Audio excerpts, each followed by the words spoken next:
From the incredible hills of the east to the deep coming waters of the largest freshwater lake. Good evening.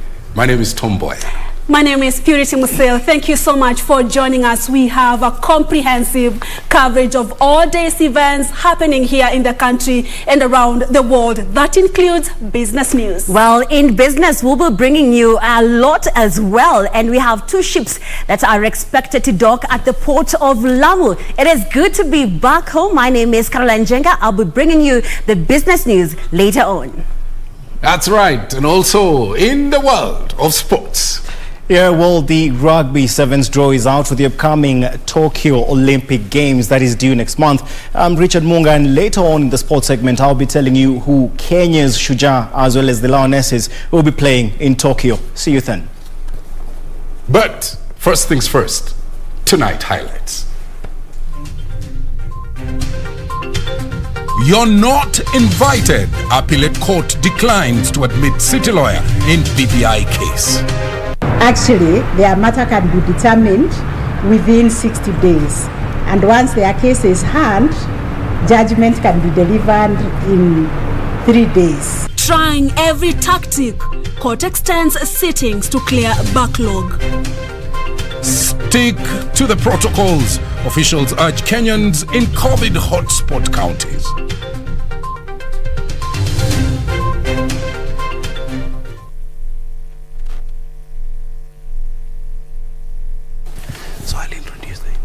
Well, thank you so much. Remember, live in studio tonight, we have Professor Samuel Kariuki, the Acting Director General of KEMRI. Absolutely. You can interact with us at KBC Channel 1 News. The hashtag to use tonight is Prime Edition. And Wangeshi is a sign language interpreter tonight. And let's get straight to our top story. Lawyer Charles Kanjama has been struck off the BBI appeal case ahead of its commencement Tuesday. A 3-judge bench ruled that the bid by Kanjama to be enjoined in the case was not properly before the appellate court, as the High Court had equally denied him a similar opportunity. John Jacob opens our coverage with that report tonight.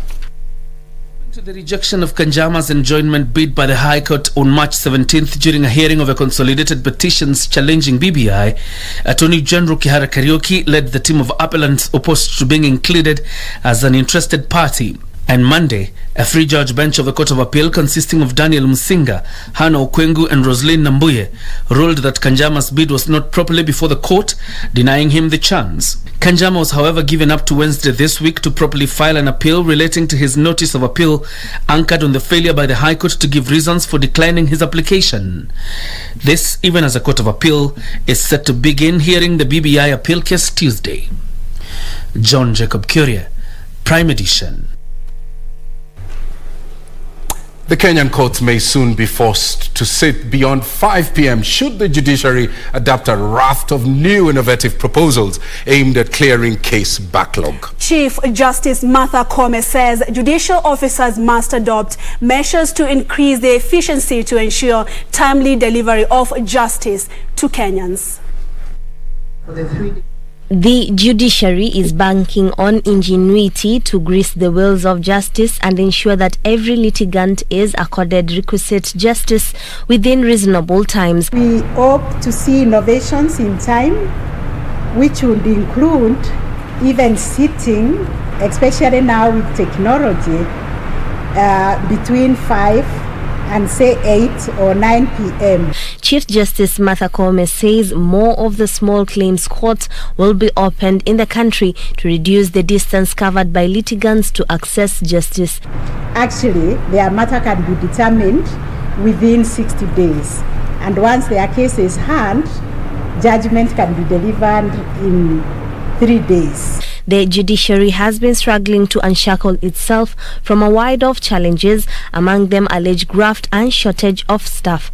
The end result should be that no courts should stay in a trial beyond a time of 3 years. The Chief Justice Martha Koome was speaking in Mombasa, where she officiated the second annual Tribunal Symposium. Juni Karisa Mbele for the Prime Edition from Mombasa County. And in other news, the County Assembly's Forum now wants the court to scrap the legislation that requires candidates for elective seats to have a degree. The assemblies argue that the requirement is in breach of fundamental rights enshrined in the Constitution. Meanwhile, a section of women from Meru County have held peaceful protest against County Woman Rep Kawira Mwangaza, accusing the lawmaker of demeaning her fellow women. The County Assembly's Forum has filed a petition in the High Court seeking to have the degree requirement for political aspirants quashed. CAF Chairperson Degwa Wahome says Kenyan fundamental rights are on trial. As county assemblies of this country, we think that law, that is Section 22, 1B of the Elections Act, is unconstitutional for various reasons which we shall converse in court. And therefore we expect a positive response by court through a judgment, so that the people of this country are allowed their sovereignty as granted under Article 1 of the Constitution to elect leaders of their choice. IBC says anyone seeking elective positions will be required to hold a degree. Meanwhile, a section of women from Meru County has accused woman representative Kawira Mwangaza of demeaning women. Tunataka kujua ofisi ya ngafu iko wapi, ndio tuende tukaangalia hiyo mahesabu na tujue ni vikundi gapi ya kina mama imesaidiwa na hiyo pesa, vikundi gani ya vijana, sababu ile asubuhi hata wasee walipiga kura. Elsewhere, Tiati MP William Kamket has urged the Court of Appeal to quash the recent ruling on Building Bridges initiative. Ninaomba wakati wa kesi itaanza kesho, hawa majaji wasikize kwa makini, waturudishie katiba yetu, sisi twende tufanye referendum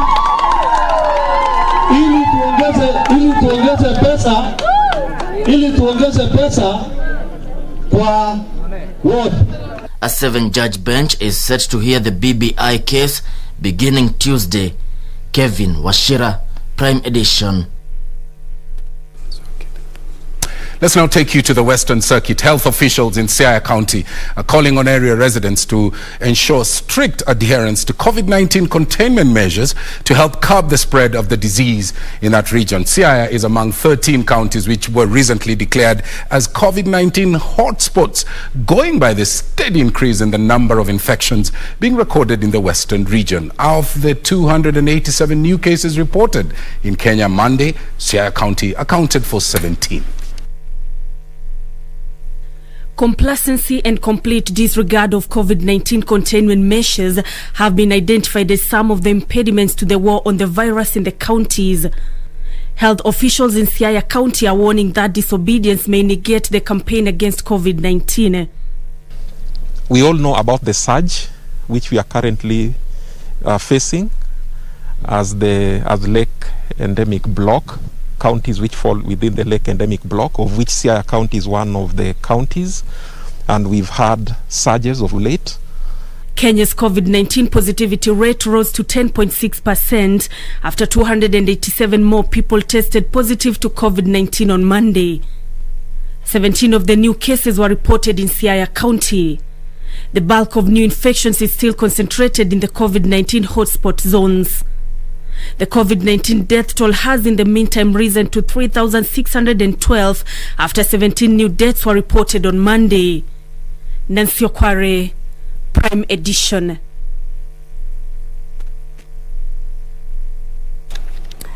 And now to the corridors of justice. The prosecution in the kidnapping case of a businesswoman, Hamfa Mohammed, wants 2 suspects arrested on the 27th of June detained for 14 days in an application filed at the Makadara Law Courts. The prosecution is seeking to have Jackson Jogu Wanjiru and Hamfa Abdi Ahmed remain in police custody to allow completion of investigations. The Makadara Law Court will on Tuesday afternoon rule on a miscellaneous application seeking the detention in police custody of 2 suspects arrested in connection with an alleged kidnapping of a businesswoman, Hafsa Mohammed. The suspects are Jackson Njogu Wanjiru and Hafsa Abdi Ahmed. The grounds of the application include to conduct identification parade for the two respondents, to record statements from their victim and other witnesses, to allow for the file to be taken to the ODPP for perusal and advice, and they believe there are multiple crime scenes involved which can only be assessed with the assistance of the respondents. An application has also been made seeking the release of Hafsa Abdi on bail or bond and for the suspect to undergo medical examination. It's alleged that Jackson Njogu Wanjiru and Hafsa Abdi Ahmed, in conjunction with others who are still at large, took the victim to Kayole ostensibly to be incorporated in a business of supplying watermelon. It was when leaving the venue that the victim was accosted by two men who kidnapped her and took her to a unknown place within Kayole. For Prime Edition, I'm Serafina Robbie. Let's now take you to Mboya. Transport has been paralyzed along the Tongonya Road in Mboya East Sub-County after irate residents barricaded the road to block trucks from using it. The locals claim that lorries transporting sand from the area have made the road impassable.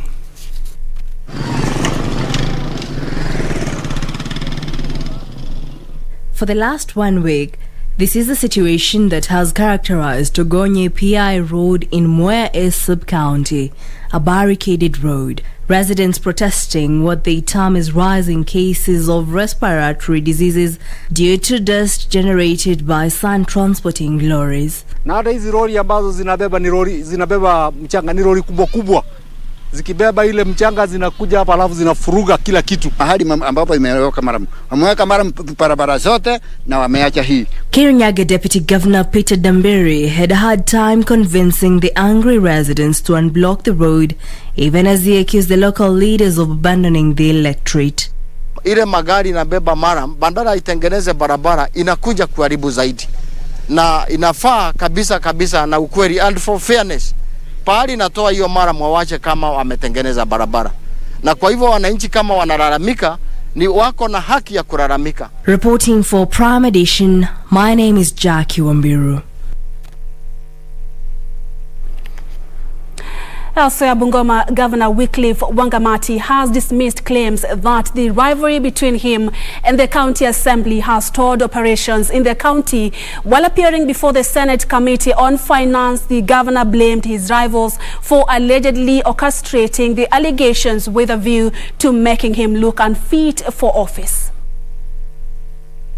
On a mission to resolve the standoff between the county executive of Bungoma and the assembly, the Senate Committee on Finance sought to hear from the aggrieved parties amid allegations of massive failure to disburse monies meant for the county assembly by the executive. How much was entitled to the county assembly of Bungoma for purposes of development? For the second time before the committee, Bungoma Governor Wycliffe Wangamati distanced himself from allegations of holding monies, frustrating the oversight function of the assembly, delayed to table the finance bill on time, disregarding the committee resolution on the reports by the Auditor General, and micromanaging the assembly. From August 2020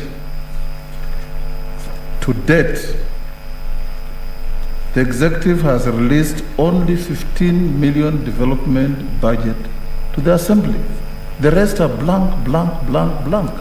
The County Assembly has received 82.9% of their recurrent expenditure as we speak, compared to what the executive has received 78.2%.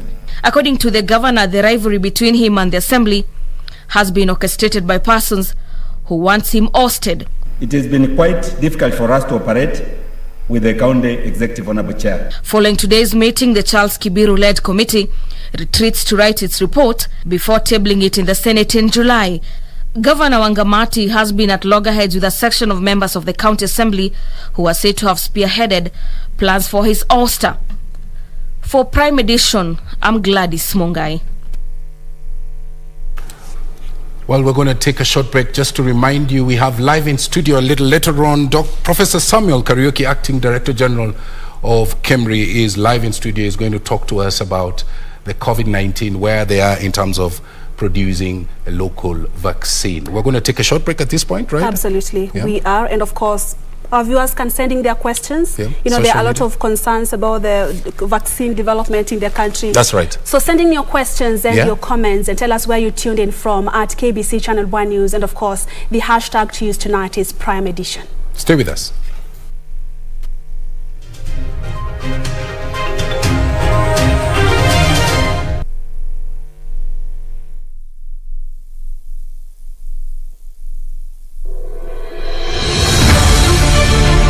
If you have been in contact with someone who is suspected or has tested positive for COVID-19, self-quarantine for 14 days and call 7194 for help.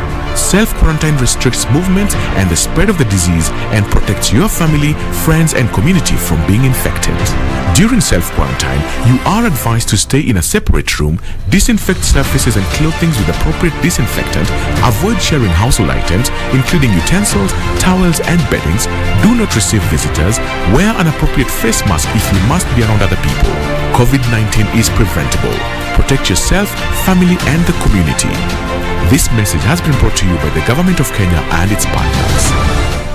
Dear customer, you can now access Kenya Power services fast and easy directly from your mobile phone by dialing *977#. If you are a postpaid customer, press 2 after dialing *977# and you will be able to pay for your bill, access your bill, and receive bill alerts. You can also do self-reading of your meter. Simply go to the self-reading menu, add your account number, input the current meter reading, then send. You will receive your power bill within 24 hours. Your meter number is automatically saved for future references. Kenya Power, powering people for better lives. Malaria ni ugonjwa hatari sana unaoua watu wengi hapa Kenya. Japo kuko na corona, hatari ya malaria bado iko. Mtoto huyu alikuwa na joto jingi, kutetemeka, kuumwa na viungo na uchovu. Alikimbizwa hospitali ya umma ambako sheria za COVID-19 huzingatiwa na ni salama kwa shughuli ya upimaji. Vipimo vilionyesha kuwa ana malaria na papo hapo daktari akampa dawa za malaria na kumshauri azimalize, na ili kujikinga wawe wakilala ndani ya neti iliyotibiwa. Malaria husambazwa na mbu. Walio hatarini ni watoto wa chini ya miaka 5 na akina mama wajawazito. Kupimwa na kutibiwa ni bure katika hospitali zote za umma. Usisahau adui malaria. Zero malaria huanza na mimi. Chukua jukumu leo. Komesha malaria. Ujumbe huu umeletwa kwenu na Wizara ya Afya. Kuna vitu zingine sio bazu true, kama kuchokoza dem sio bazu true, kuwadhulumu kuwapiga sio bazu true, sio poa ni hatia na kukosa utu. Tushikane watu wote tuwe bazu true, kuwalinda wanawake tuwe bazu true, wanaume form moja ni bazu true. It's not a boys club if you aren't all winning. Be better and demand the same of those around you. Kuwa bazu true. Stop gender-based violence.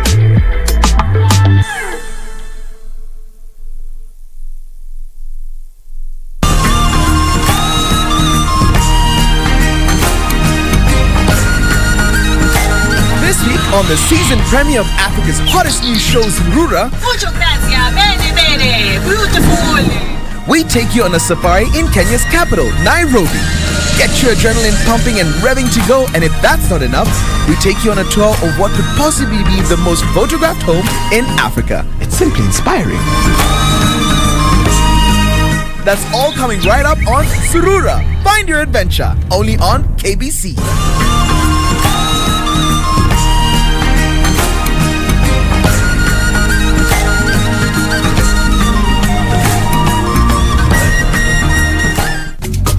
This is where it all began. As the mother of broadcasting in Kenya, you can trust KBC to bring you authentic news and programs to your living room.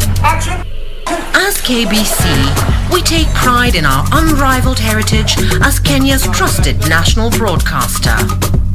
Commanding over 92% digital television signal coverage of our country, 23 radio services that cut across our entire language spectrum, a national, regional and international digital presence backed by the most experienced and top-notch broadcast professionals in the industry. A very good evening to you. The new look Kenya Broadcasting Corporation is truly ahead of the pack. Turn to the mother of broadcasting in Kenya for stories that resonate with our identity, our aspirations as a people united in purpose. Real stories of hard work, of passion, of creativity, of big dreams. Stories that cement our nationhood. Stories that bring us together as one. We take pride in our shared heritage and destiny. KBC. Informing, educating, and entertaining Kenyans as one nation. KBC. Kenya's listening. Kenya's watching.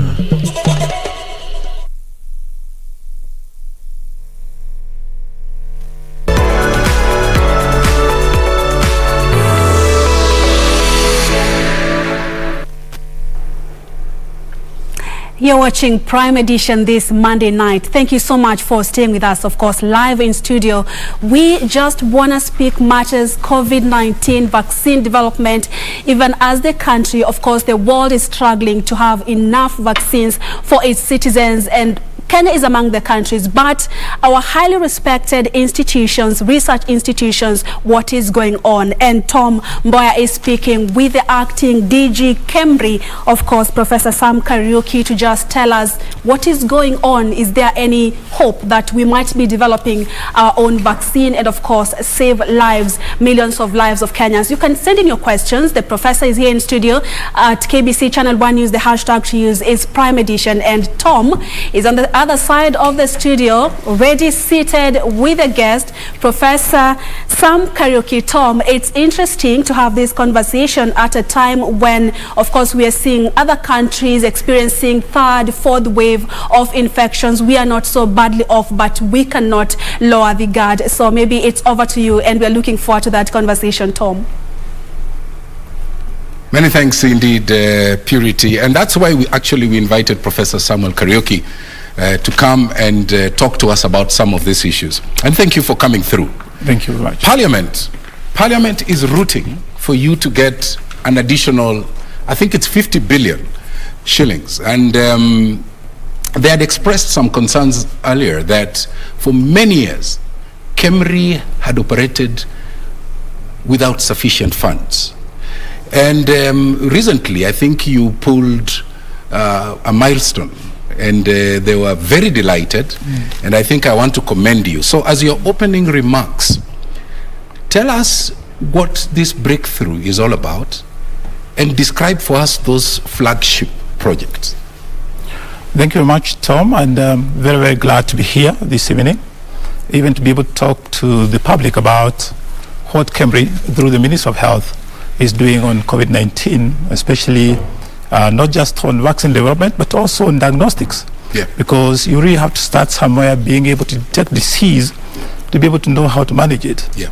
And some of the milestones that we've made, as you alluded to, include aspects of being able to support the Ministry of Health with regard to widespread diagnostics. Okay. That's one. But number two, as a research institution, we've been mandated by the Ministry of Health to be able to come up with products that can be able to assist in the process of actually being able to diagnose, but also manage the conditions. What are some of these products? And one of the main products here is what we call virus transport medium. Yeah. It's a very, very important medium, and for which then if you're transporting samples, say from a remote location that's not next to a laboratory, you are required to put that sample in a transport media, so that you are able to preserve the material, the biological material that you're going to test. Yeah. So for my grandmother to understand this, yes, please. You're basically saying testing kits. Would that be? That's different. Okay. The transport material is like a preservative for the sample to be tested in the laboratory. Okay. Now, the testing kit is something different. The test kit is what you use now in the laboratory to be able to detect the virus itself. So there are two things here that we have developed with a lot of support from the Ministry of Health. Okay. One is the medium to transport the sample from the individual being tested to the laboratory where this test is going to happen. Okay.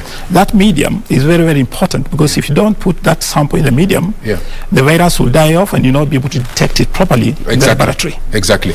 Yes. So how do we, now that you have, and that's a milestone really. Yes, indeed. How do you ramp up production?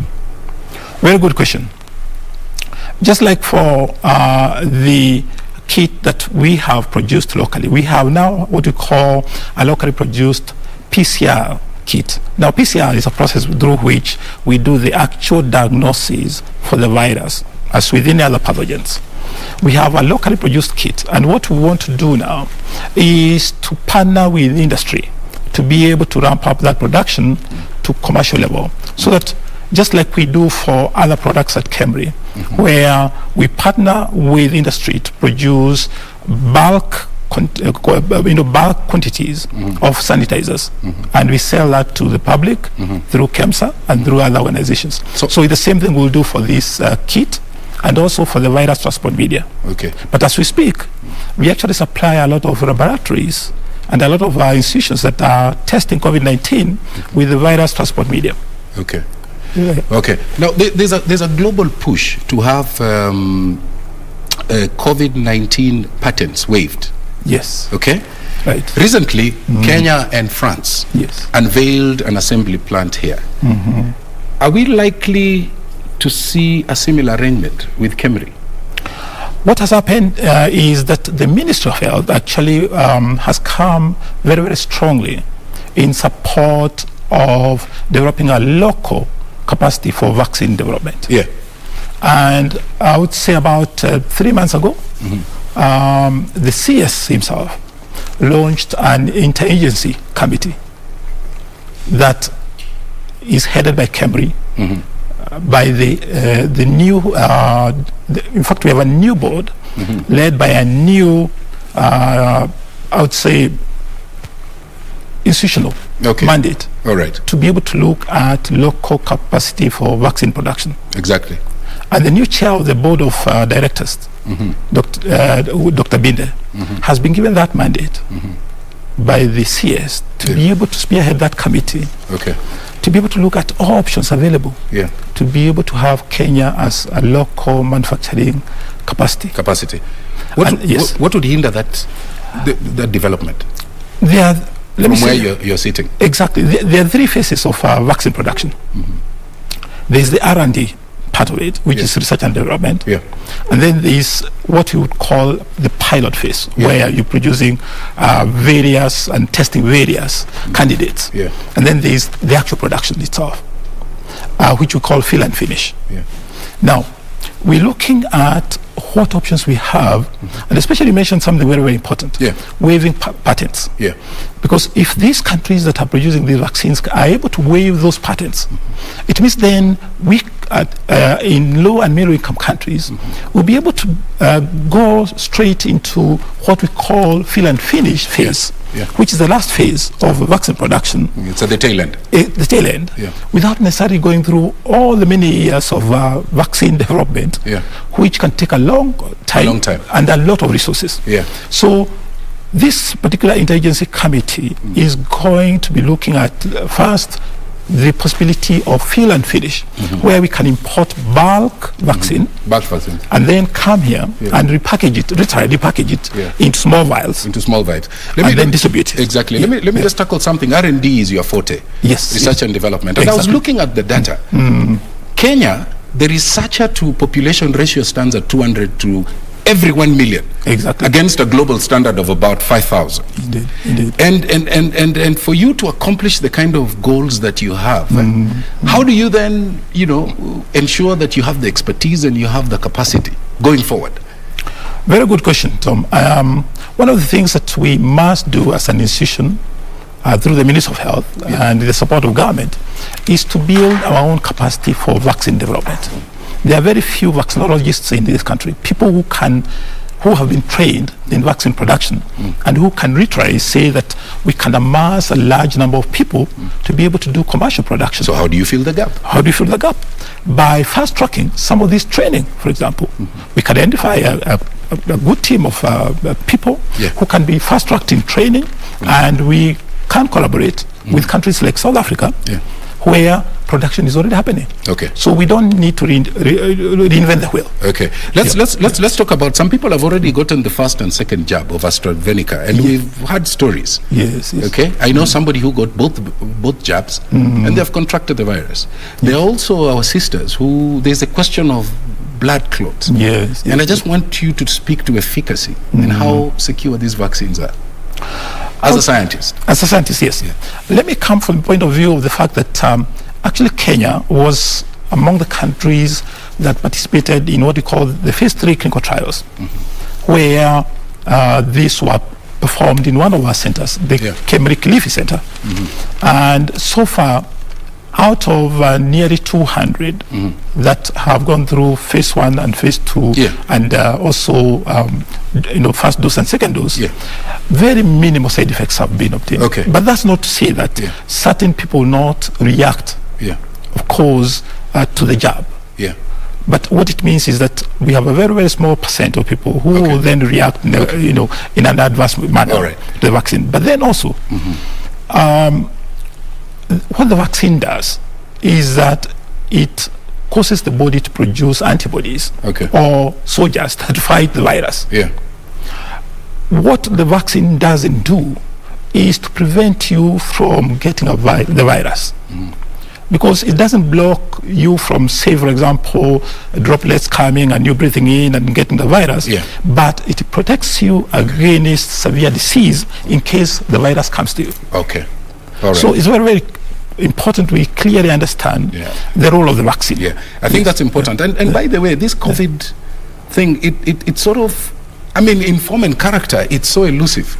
It is. It makes people feel as if they're tiptoeing through raindrops, Do you as scientists sometimes feel that the virus can outwit you?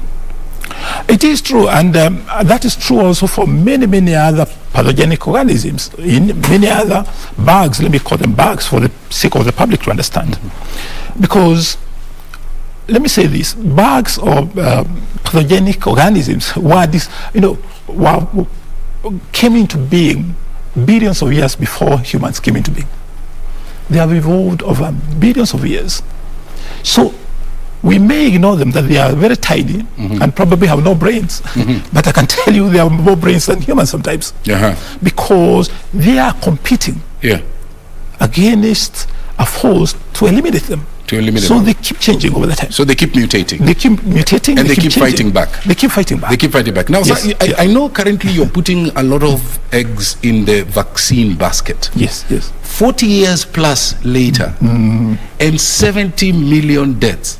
We still don't have a vaccine for HIV. It's a good question, and there has been a lot of effort. I think HIV field is one of the fields that have really got a lot of funding over many, many years. And but no vaccine still. You alluded to the fact that some of these organisms really hide a lot. And one such virus is the HIV virus, hiding literally within the immune system to the point that it's able to elude the immune system itself within the T4 cells itself.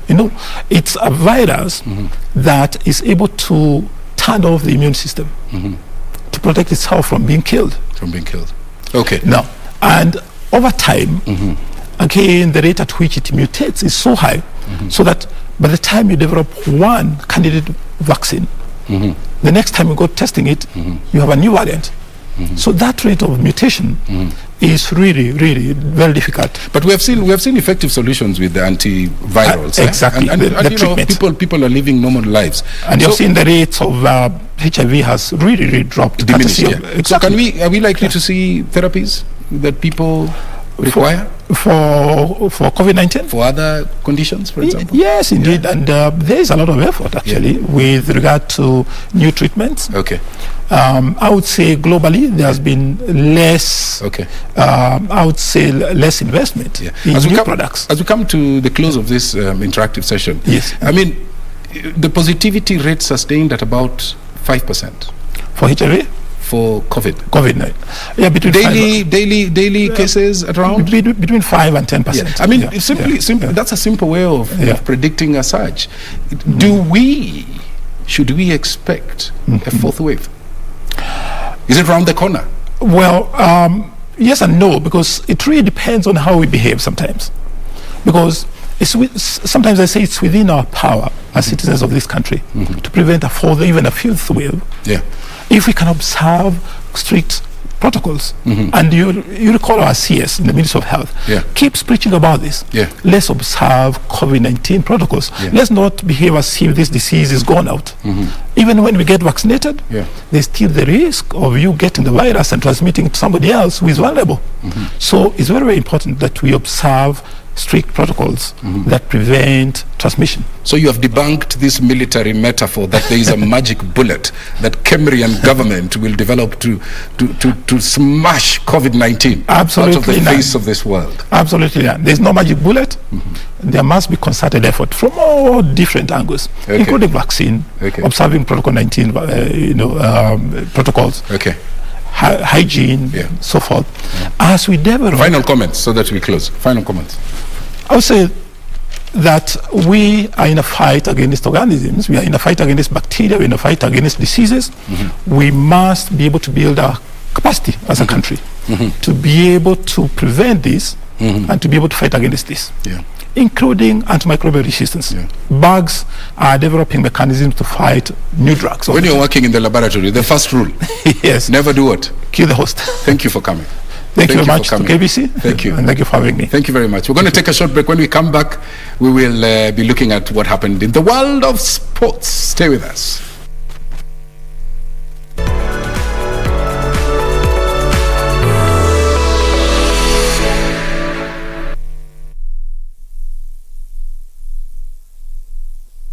What does this number mean to you?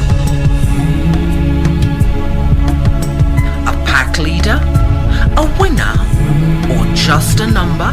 To us, it means freshness, boldness, vibrancy, and heritage. That's why at KBC Channel 1, we make it easier for you to pop up your family entertainment to a fresh, exciting, and colorful bouquet. The future of money is simple, like unlocking possibilities with a smile. And having the world in the palm of your hand.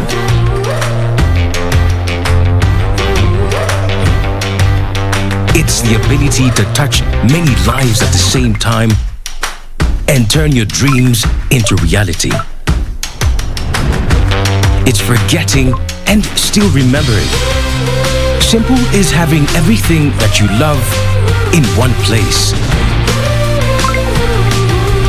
From the ticket to your next meal, to your ticket to the next holiday. It's an easy way to ask for a boost when you're low. And keeping track of everything on the go. The future of money is simple, and it's here. Download the new M-Pesa app today.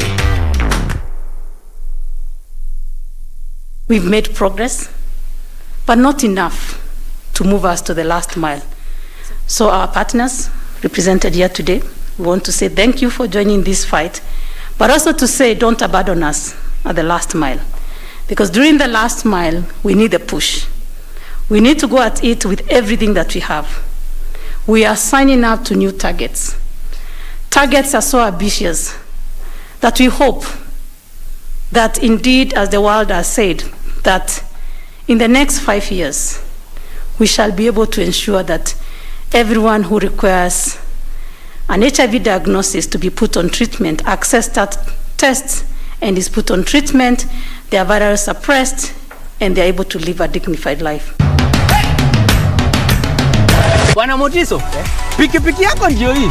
Uko shwani yangu. Hii pikipiki ni unakumbuka uniekelea the lowest unique bid yako ilikuwa ngapi? 18 shillings. Na unajua kuendesha hii gari?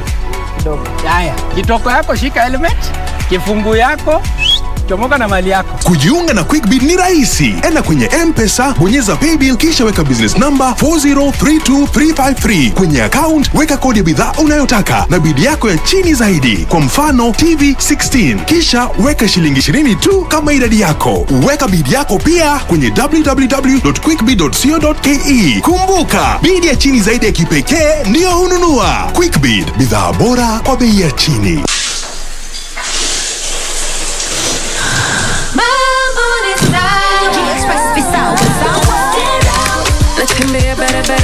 Fresh and clean na nukia mimi niko sawa na pale pale mtaani ngozi ni laini ninajua niko sawa sawa. Young lady, you're taking too long. 2 more minutes nitazima stima. 2 minutes sawa mom. G-Express Visawa Sour. Enjoy the new Sour Red with the brilliant fragrance of strawberry. Sour leaves you feeling fresh for longer. G-Express Visawa Sour. Kuna vitu zingine sio bazu true. Kama kuchokoza dem sio bazu true.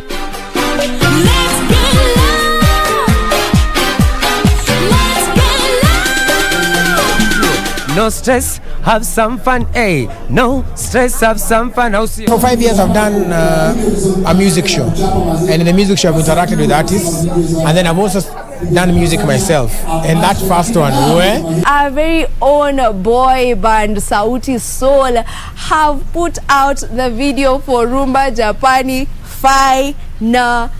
Nice is set to do a live virtual concert that he says will be the biggest ever done. Kuwa Bazu True. Stop gender-based violence.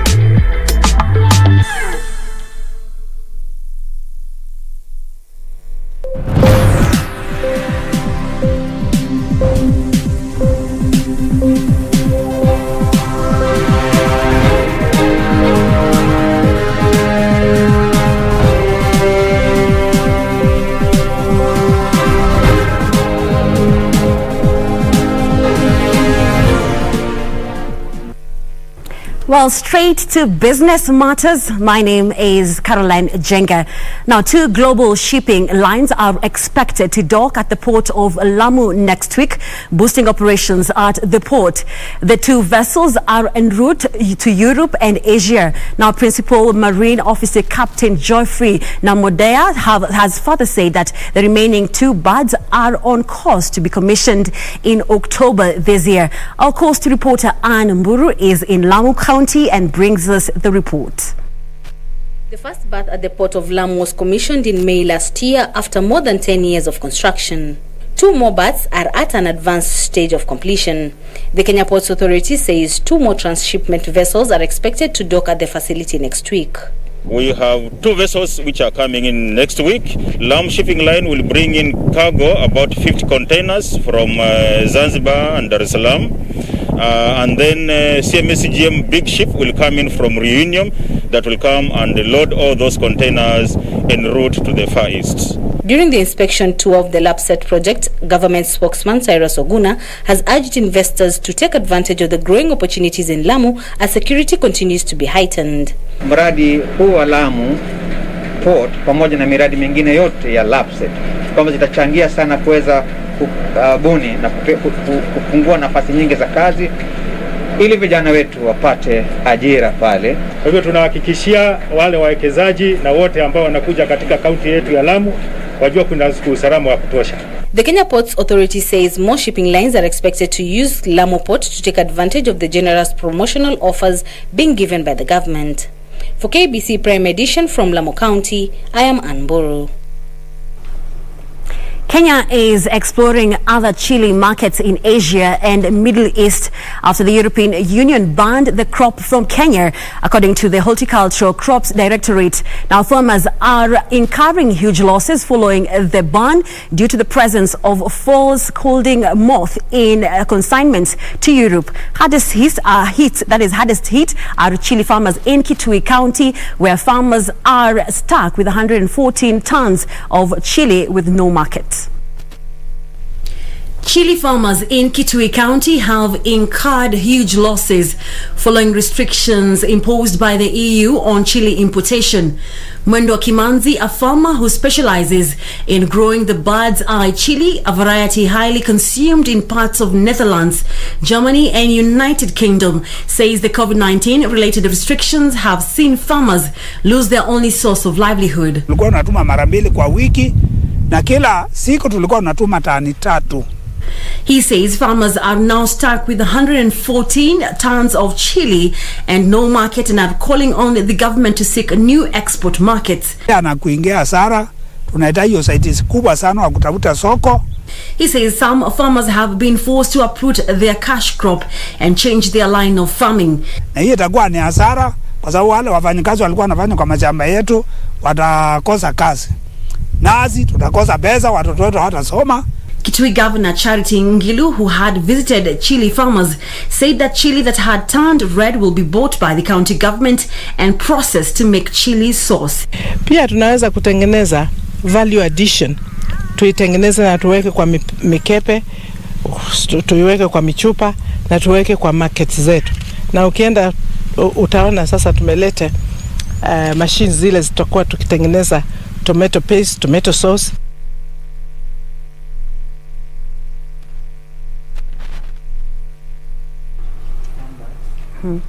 Now, the Capital Markets Authority has issued the first set of licenses to 5 coffee brokers in line with the Capital Markets Coffee Exchange Regulations 2020. CMA Chief Executive Wycliffe Shamaya says the licenses will allow the brokers to carry out the role of coffee brokerage services at the Nairobi Coffee Exchange. Last year, the Capital Markets Authority allowed coffee brokers to continue trading under all rules. Marketing agents intending to operate as coffee brokers at the Nairobi Coffee Exchange were asked to apply to the authority for licensing before a July 1st, 2021 deadline. As a result, a CMA has issued conditional licenses as a commitment to ensuring that trading of coffee continues at the NCE without disruption even beyond the 30th June 2021 deadline, thus granting an extension of 3 months to the marketing agents currently trading at NSE for others to apply for the coffee broker license. Meru County Coffee Marketing Agency Limited has been granted a full coffee broker license, whereas other applicants for coffee broker license, namely Kipkelion Brokerage Company Limited, Muranga County Coffee Dealers Company, Mount Elgon Coffee Marketing Agency Limited, and United Eastern Kenya Coffee Marketing Company Limited, have been granted conditional licenses.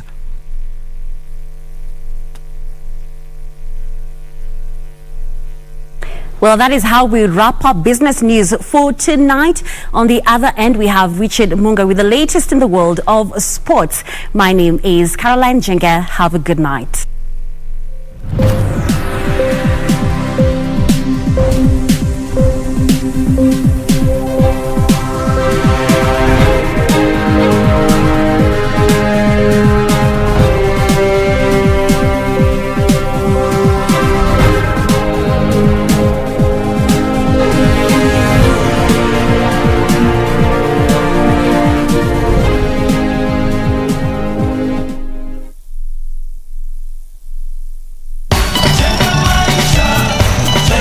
Watu wangu wa mjei, strong. Unajua kurejista na NCA, National Construction Authority, inamaanisha nini? Inamaanisha umetambulika kama fundi wa mijengo hodari kulingana na ujuzi wako. Inamaanisha umesimamiwa kiafya, kikazi, kimalipo na kisheria kote Kenya. Inamaanisha pia umeaminika. Wewe sio fundi bandia, na kwa hivyo utaitiwa kazi mingi. Be sure Jenga Smart to ensure the safe construction of all residential, commercial structures, roads and other works. The National Construction Authority is directing all contractors to be registered with and workers accredited by the authority to ensure compliance with the construction regulations of Kenya. Reach our customer care team on 0709 126 173, 0709 126 102 and 0709 126 172. National Construction Authority. Building a strong Kenya. Kuna vitu zingine sio bazu true, kama kuchokoza dem sio bazu true, kuwadhulumu kuwapiga sio bazu true, sio poa ni hatia na kukosa utu. Tushikane watu wote tuwe bazu true, kuwalinda wanawake tuwe bazu true, wanaume form moja ni bazu true. It's not a boys' club if you aren't all winning. Be better and demand the same of those around you. Kuwa Bazu True. Stop gender-based violence.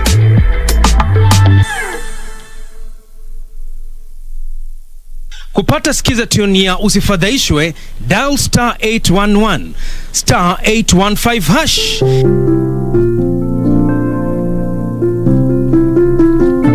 Usifadhaishwe na mafanikio ya wengine ukihisi kwamba maisha yako hayana maana. Kumbuka, wengi huzungumzia tu mafanikio yao na si changamoto walizozipitia na ni mara ngapi walianguka. Tia bidii, muda wako utafika. Ili kupata skiza tune hiyo ya usifadhaishwe kwa simu yako, dial star 811 star 815 hash, star 811 star 815 hash.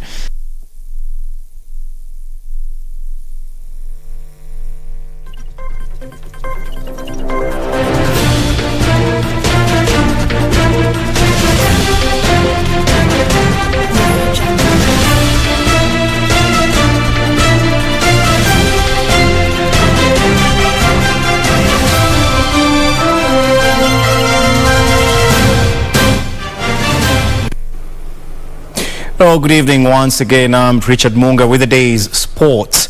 On to a top story tonight, whereby Kenya national rugby 7 side Shujaa will come up against South Africa, USA and Ireland in the rugby 7's pool at next month's Tokyo Olympics in Japan. Kenya Lionesses meanwhile will take on New Zealand, Great Britain and Russia in Pool A of the women's tournament. The teams have been allocated to 3 pools of 4 teams according to rankings based upon performances in the HSBC World Rugby 7 Series and other World Rugby sanctioned tournaments over the past 2 years. The men's competition sees 3 of the top 4 placed teams from the Rio 2016 Olympic Games together in Pool B, as reigning Olympic champions Fiji will face silver medalist Great Britain and host Japan, who finished a very creditable 4th in Rio, along with Olympic debutants Canada, who claimed bronze at the last HSBC World Rugby 7 Series event, which took place in Vancouver last year. Pool A sees a renewal of the rivalry between World Series champions New Zealand and Australia. Joining them is Argentina, who finished 6th in Rio, alongside Olympic debutants Korea, who qualified for Tokyo by winning the Asian qualification tournament with an extra time golden point try to overcome Hong Kong. Kenya, who qualified courtesy of their first Rugby Africa Men's 7s title since 2015 and have been pooled in Pool C alongside bronze medalists in Rio, South Africa, USA and Olympics debutants Ireland. In the women's tournament, Lionesses will be up against current Rugby World Cup 7s title holders New Zealand, Great Britain and Russia. Rio 2016 bronze medalist Canada highlight Pool B alongside France, Fiji and Brazil. Host Japan are in Pool C with Rio 2016 Olympic champions Australia, USA and China. Meanwhile, Kenyan champions Gor Mahia have launched an ambitious plan to raise 200 million shillings in the next 2 months to keep the club afloat. Under the scheme, members will be encouraged to contribute at least 100 shillings, while those living abroad will donate $1. Club chairman Ambrose Racher said in a statement that the move is meant to help them deal with the financial problems that they've had in the past, and came up with the idea after studying financial models of some successful clubs. According to Racher, year. The fundraising scheme shall involve making members and supporters the main source of funds for the club. Despite being league champions, Gor Mahia have always struggled financially, with players going for months without pay sometimes. The club has been suspended by FIFA from signing players in the next 2 transfer windows after it failed to pay some of its players.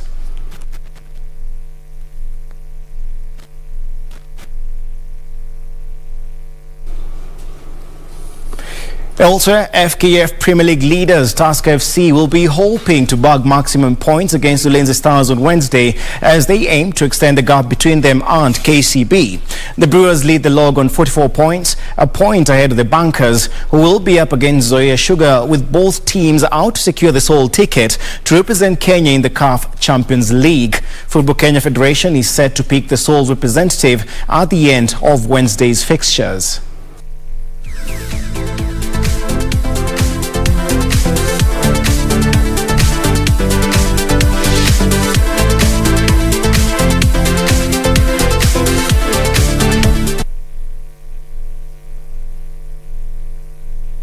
Internationally, France boss Didier Deschamps has warned the players not to underestimate Switzerland and is preparing to overcome mounting injuries before tonight's last 16 tie. Meanwhile, a moment of class from Torgan Hazard proved enough to knock out holders Portugal as Belgium continued their pursuit of a first major title by reaching the quarterfinals of Euro 2020. De Bruyne, Meunier. Shooting chance! Oh, my goodness me! Torgan Hazard! What a...